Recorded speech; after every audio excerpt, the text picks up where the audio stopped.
Hey guys, what I would like to do in this video is show you the Toguard 4K dash cam. This is actually the first dash cam I've bought for myself. I have used others, with friends, etc.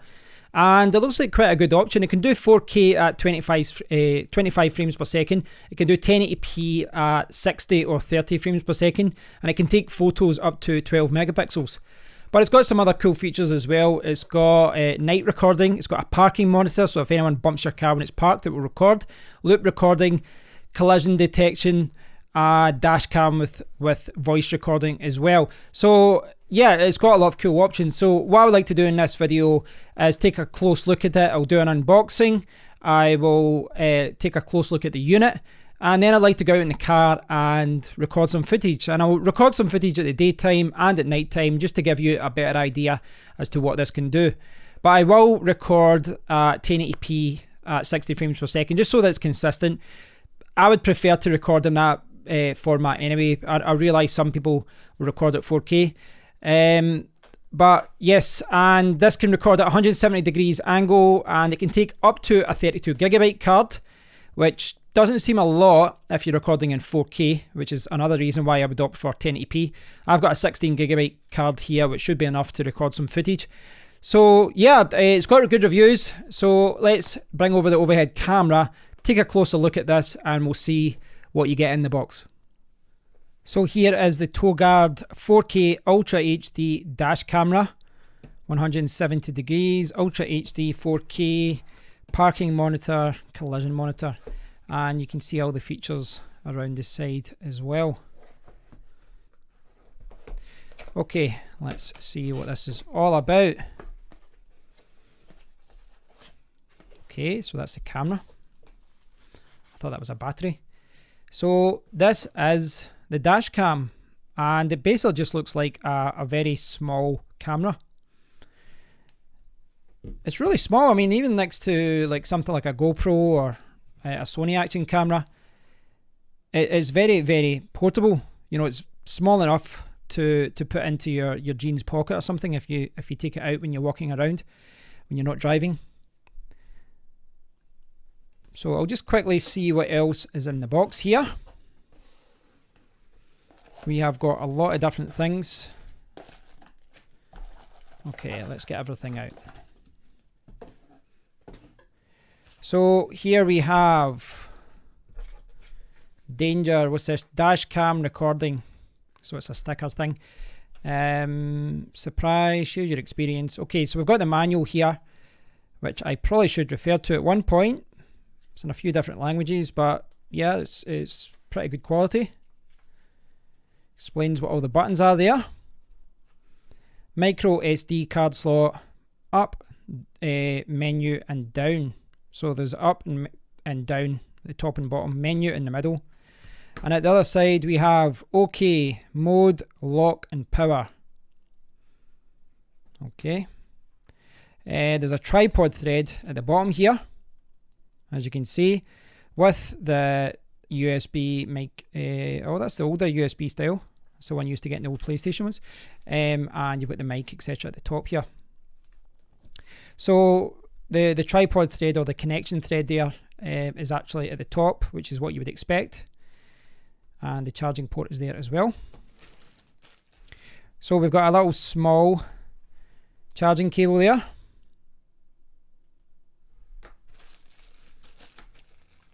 So we've got a very small suction cup. Let's see how this fits in.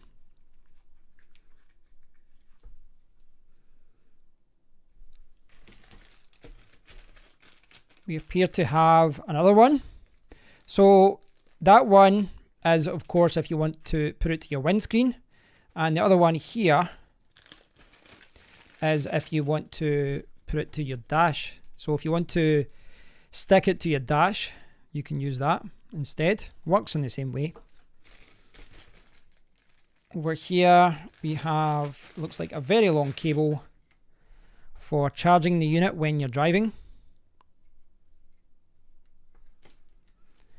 So you could charge this via USB, you could charge this via a power bank if you wish. You can of course buy very long cables of that variety, but they do provide a cigarette lighter for you to do it. It's a very, very long cable, so I don't think we'll have any problems with that. Inside here we've got some other stickers and things, little sticky pads, and it's like a little plastic. It's like one of those utensils you get to help you open up smartphones. I'm not 100% sure what that is for. Let's refer to the manual. So I had a look through the manual, and there's nothing about these pads in the manual, and there's nothing in the Amazon listing either about what's in the box. But if you look closely, and I'll get one out just to show you, you should be able to see what these are for. These are cable ties. So this is useful if you're trying to make sure that this cable isn't getting in the way in your car. So there's 4 of these pads, and there's like a little plastic utility thing to help you, I don't know, I assume this is to help you stick it down or something, I'm not sure, but it's really just to help you manage this long cable. Now, according to the Amazon listing, in the box you get the dash cam, you get the suction cup, you get the dashboard mount, you get the car charger, and 3 feet mini USB cable, which is this. Doesn't say that you get this mini USB cable, but it is there. And you of course get the user manual. So what I'd like to do at this point is bring over my power bank, and we'll just quickly switch this on, and we'll get a quick feel for what this is all about. So I have zoomed in to give you a closer look at the camera itself and the interface. I've been charging it for the last 15 minutes and just kind of messing around with the menu interface. You can see I've got the memory card there as well, and I've taken off the sticker off the back. So as far as using it goes, yeah, it's very, very simple. It's very, very easy to use. As a reminder, refer to the manual. You can see here that you've got your menu button in the middle here, and then you've got your navigational buttons top and bottom. And at the other side, you've got OK, and it's recording just now. You've got a mode button, and if I push that, it will change to photos. Push it again, it will show media. So I can play back. That was me just messing around with it. And then you push it again, it goes back to video. So video, photos, and then playback media. This is a lock button. This is your power button. Now it's important to note that, you know, you can see that pushing this OK button here when you're in video mode will start recording like that. So I'm recording, move it around, push OK, go to the media part, and I should be able to play it back. There you go. That's how easy it is. But as far as recording goes, you don't have to manually do it, because it says here, in fact that's the wrong page, in the manual it explains that, if I get to the right page, here we go. In the manual it says that the camera will automatically enter video recording mode and start recording when connected to a car charger and power on. In other words, when you connect via the car charger, via the cigarette lighter, it will start recording immediately, which I suspect is what 99% of people will want.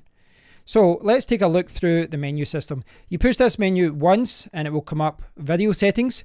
You push it again, it will come up system settings, and there's 3 pages for that. You push it again and it disappears. So once we've got video resolution, push OK. In fact, I'll zoom in a little bit, get a little bit closer for you guys. Push OK, and you can see the options. So the highest option is 4K at 25 frames per second. You've got 2.7K at 30 frames per second. And remember, if you're recording at these higher resolutions, the file sizes will be higher. I've got it set at 1080p at 60 frames per second, but you can do 1080p at 30 and 720 at 30. There is no option for 720 at 60. You've got video quality. You can change it to very good, and general. Kind of bizarre scheme. Loop recording, 1 minute, 2 minutes, 5 minutes. Now, I don't know what the ideal settings are for this yet. You know, this is my first dash cam. I haven't really played around with it. You've got white balance, and you can manually set that sunny, cloudy, or automatic. You've got contrast. You can set that from 0 to 5. Exposure, power on recording, is selected. Timestamp, plate number stamp. I believe you can put whatever your car's plate is and put it towards embed it onto the video. And that's it. And as I was saying before, once you're on the video settings menu, you push menu again and you get system settings. So I've got parking monitor, and I believe this is just how sensitive it is to a bump. I've got it set low just now. I will have to mess around with these settings to get a better understanding of what the best features are, what the optimal settings are as well. Got G sensor, low, middle, high. Recording sound, yes. Volume, middle. And I can put that up to high. Let's put that up to high. Keytone, yes. Light frequency, auto. Card info, 14.4. So that's because I've got a 16 gigabyte card, but when you format it, there's 14.4 gigabytes available. Delay, shutdown, format the card, language, and for the benefit of anyone who's not in the UK, you can get English, French. What the hell is French? And Germany. That is so inconsistent. Germany is a country. France is I don't know what that is. Yeah, kind of bizarre. Japanese, Spanish, Italian, German, French, and English. I think someone messed up there. Okay, date and time. I do need to set that up. Screensaver to save your battery, which means that this back LED screen will go off when you're driving. You could turn that off if you're charging. If you're charging it anyway, then maybe you don't care. 10 seconds, 30, 60, or close. I'll leave it 30 just now. Restore factory settings.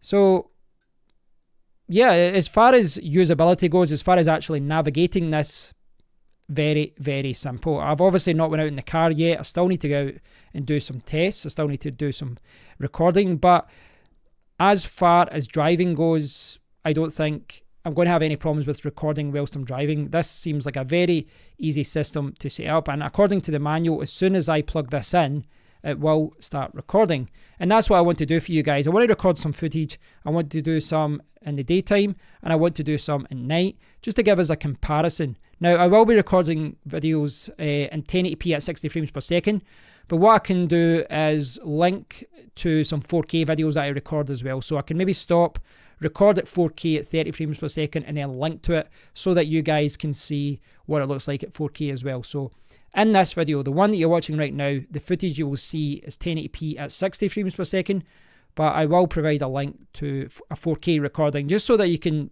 see what the difference is when I'm recording. So in the next scene, what you'll see is me in my car, and I will be driving with the Toguard 4K Ultra HD dash cam.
So the footage you saw there was recorded yesterday. I recorded the daytime footage around 6 p.m. and the nighttime footage about 10 p.m. So about 4 hours later. And today, in addition to shaving my head and shaving my face and tidying myself up, I have been, putting the clips into my video editor, looking at them, checking the quality, and just getting a better understanding of what this camera can do. So with regards to those clips, you probably noticed a few mistakes. The first one being that I didn't set the time and date. So the date stamp at the bottom was wrong. It was set like a year or so ago at 2018. And there was also a plate stamp. I didn't enter my registration, so it just had X's. So you probably noticed that in all the clips that the date was wrong and there was a series of X's there as well. I made another mistake as well. Not so much a mistake. When I was playing around with the settings, I had loop recording enabled and I had it set at like 1 and 2 minutes, which meant that instead of having like 1, 10 or 15 minute file, I had lots of 1 and 2 minute clips. So today when I put those clips into the video editor, I had to append them together, kind of stick them together. And at one point there was you might have noticed that in the video if you watched it all through. You probably noticed that there was a point where the audio kind of dropped for a second. That was not the camera. That was because I had lots of individual clips and there was just a point where the audio ended and then started again. So that was my fault. I had enabled loop recording and I disabled it for the nighttime shots.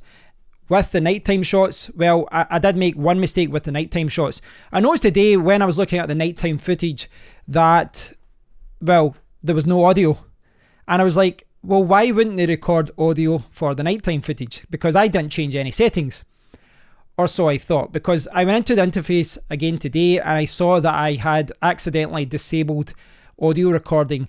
So basically when I changed it from 4K back to 1080p to record the nighttime shot, I had accidentally disabled the audio recording option. But that is why I used the audio from my GoPro Hero 7 because it looked a little bit weird if it was silent. I used the audio from the GoPro Hero 7 just so you guys knew what the sound was like. I guess it gives you a comparison. The daytime footage, the daytime shots were showing the audio from the Toguard and the nighttime shots were showing the audio from the nighttime shots were showing the audio from the GoPro Hero 7 Black. So yes, it kind of all worked out in the end. But all of this, mistakes and all, was a good way for me to understand what this can do and what it can't do, etc. One of the things I really do love about this, firstly, is that this dashboard mount, windscreen mount, it kind of looks cheap, and it is. It's just a little cheap plastic thing, but it's very easy to use. You just screw it on like that and then you put it on. So I think it's £60, $50. This is cheap enough where I wouldn't feel too concerned about leaving it in my car. I know some people might not want to in case it encourages people to break into their car. But yeah, if you do want to take it out, it's very quick to just unscrew it. It's very, very simple to use. And I found this to be this was actually pretty solid on the windscreen. Certainly when compared to some other suction cups I've got, this sticks to the windscreen and there was at no point where I thought that it was going to come off. So the windscreen mount is pretty good. I think probably the best feature and the feature I love the most is the fact that it auto records. Now you don't have to set it up that way, but it does make the most sense. So if you have this permanently just positioned, you saw in the footage where I had it positioned just kind of underneath the rear mirror, and say you've got it there all the time, as soon as you get into the car, when you just plug this into your cigarette lighter, it will just start recording. You don't have to push any buttons, you don't have to change anything, you just go in your car, it will record, and then when you get out your car it will stop recording. And that is, I know, a feature that many dash cams have, but it's also one of the best-selling features of this. I think it's fantastic from a usability point of view. Once you've got the date and all the different settings I was messing around with, once you've got all those settings to the way that you want it, loop recording and exposure and contrast, and you've got everything set up. Granted, I didn't play around with that, but when you've got everything set up the way that you want, you just go in your car, you put that into the cigarette lighter. When you go, it will record. When you stop, it will stop recording. That's fantastic. And then all you have to do is, if you are unfortunately involved in a collision or something happens, that's when you go back and you check the memory card and you can look at the footage. So with regards to footage, well, kind of a mixed bag, I guess, in some cases. Daytime footage was, in my opinion, very good. 1080p. Let's talk about 1080p first, right? So 1080p was the footage that you just saw there. I will link below to the 4K footage so that you can check it out. But for the 10K footage, I thought that daytime footage was really good. I think it's good enough, more than acceptable, if you would use that footage, you know, to contact your insurance company, to defend yourself. It's going to capture, you know, registration plates. It's going to, it's going to show people what happened if someone hits you from the side or they're in the wrong. The daytime footage is pretty good. It's not as good as a GoPro, but it's about 7 or 8 times less expensive. So, of course, and that's not a dash cam. You know, there are more expensive dash cams in the market, but I think for recording footage in the daytime, the Toguard does very, very well. In the daytime with 4K, it looks good, but I would say that this is a good 1080p camera rather than a good 4K camera. I don't think there's much reason to record in 4K with this because technically, yes, it is recording at 4K. You are getting that higher resolution, but the quality isn't there really at 4K. I think you'd be better recording at 1080p and then, if necessary, expand it to 4K. But I think you'd be better recording at 1080p with this camera. Certainly because you can get the higher frame rate at 60 frames per second as well, and because you're going to get the smaller file sizes. So I think it makes more sense to use 1080p with this. I know technically it can use 4K, but it's not good at 4K, let's be honest. At nighttime, yes, daytime footage is good. Nighttime footage is not so good. I don't think that the footage is that good at night. Now, if you're driving in a well-lit area, you know, going through the city centre, you go somewhere where there's lots of lights, then fine. And yes, it is worth noting, I didn't change the contrast or exposure or mess about with any of the settings, but I would say that if you're driving about somewhere where there's lots of street lights, nighttime footage could be okay. But outside of that, it's not as good. But it's worth noting that is a limitation of most cameras that aren't super expensive. My smartphone is fantastic in the daytime, it's not good at night. My other cameras are the same. The camera I'm recording with right now is the same at nighttime. My GoPro is the same. The footage, you know, behind my seat was recorded with this GoPro Hero 7 Black, and it was better at nighttime. But again, it's 6-7 times more expensive, and well, it's not exactly amazing either. So you could go out there and spend $200, $300, $400, pounds, euros, whatever you want to spend. You could spend a lot more money on a more expensive and more premium dash camera. But with all technology, it is kind of the law of diminishing returns. So you could go out and you could spend 3 or 4 times more, spend a few $100s or whatever on a more expensive and more premium option than this. This is $50, £60. But you'll get better daytime footage and you'll maybe get better nighttime footage, but it's not like you're getting 5 or 6 times better. You'll maybe get, you know, twice as good or whatever. I think this is in the right. I think during the daytime, this will do everything that you need from a dash camera as far as detecting collisions, perhaps you know, recording someone banging into your car, things like that. At nighttime, there might be certain situations where you maybe can't use the footage because the registration plate perhaps isn't being shown correctly because it's too blurry or whatever. When it was well lit, I thought it was good, but you guys can draw your own conclusions. Look back at the footage that I just showed you there and look at the 4K sample that I've uploaded separately. Check that out just so that you can draw a comparison yourself and let me know what you guys think. But I think that, you know, with all technology, you have to look at the quality and you have to look at everything, but you also have to look at the price. For $50, for £60 in the UK, prices do of course change, but for that price and in this price range, I think that the quality is more than acceptable. I do think it is a really good little camera. I think it offers really good value for money, and it gives you everything that you need. You've got the windscreen mount, you've got the dashboard mount, you've got the cigarette lighter, and you can use a mini B USB connection yourself if you want to connect to a power bank. For example, when you're not actually driving, if you've got the car parked, you could do that. And once you get to know how the navigation system and all that works in this, it's very, very easy to use. And that's coming from someone who accidentally disabled the audio recording last night. So yeah, overall, for the price, I'm very, very happy. And I'm sure some of you will say, well, you know, this dash camera is so much better. But I suspect the people who say that will be linking to a £300, £300 dash camera. I think in this price range, this stands up with most of the ones that I've seen, because I've checked out a lot of reviews, and I've looked at the footage, the ones that my friends have got, and I think this stands up pretty well. I do think as well, although this is marketed as a 4K dash camera, I would say that this is an excellent 1080p camera for the price. 4K, I wouldn't recommend anyone using it. It is up to you, of course. So thanks for watching, guys. At the very least, I hope I've addressed some questions that you might have had about this, and you've probably got a good idea now of what this can do from a recording point of view. But of course, if there's anything I didn't cover, please do leave a comment below and I'll do my best to answer them. I'll leave a link to the Amazon page as well, but I think for the price, this is a pretty good dash camera. I'm pretty pleased with it. And I'm going to be using it a little bit more to get used to it more. My dad's always wanted one, so I don't know whether to get him one as well, or give him this one and try a different one. I don't know, but yeah, I'm really happy with it. Over to you guys. Let me know what you think about this. Let me know what you think about the footage. Do you agree with my thoughts on everything that I said about the daytime footage, about the nighttime footage, and about 1080p versus 4K? I'd love to hear your thoughts on it. If you disagree, that's good. But at the very least, hopefully I've helped you make a decision as to whether you buy this or not. Until next time, guys, take care.